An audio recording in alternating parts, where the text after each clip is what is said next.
It seems we need to be careful with Chinese cabbage. We're still checking if the cabbage in question has been distributed to Korea. But this is because a site in China was exposed where cabbage was soaked in formaldehyde solution, a group 1 carcinogen. According to Chinese media such as Pengpai News, it was recently captured in Kanbao County, Jiangjiakou City, Hebei Province that cabbage buyers were soaking cabbage in formaldehyde solution before loading it onto transport vehicles. At the site, there were even containers labeled as formaldehyde solution, and it was reported that the workers directly soaked the harvested cabbage in the solution.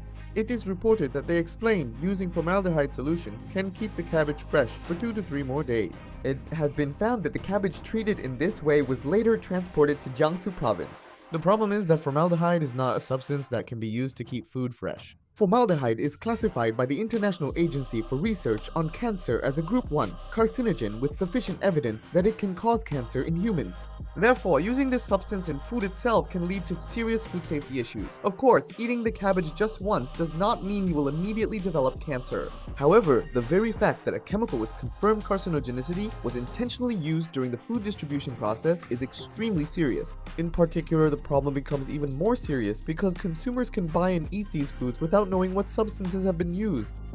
After the incident became known, Chinese authorities tracked the distribution routes of the cabbage in question and investigated the purchase, transportation, and sales processes in Kanbao County. It is also reported that the central Chinese government is conducting sample inspections and market investigations in various regions. The Chinese newspaper Pingbai pointed out that it is necessary to determine whether this incident was a one-time act by some buyers or a repeated practice in the region. The Korean Ministry of Food and Drug Safety has also begun checking whether Chinese cabbage has been imported into the country.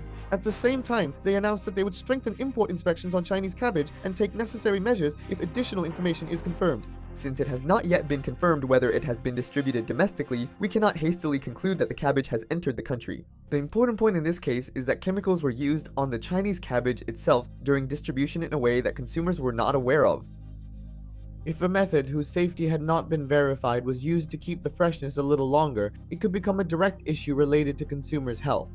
In particular, it seems necessary to investigate how much of the cabbage was distributed to which regions and whether it was actually reached sales networks in other regions.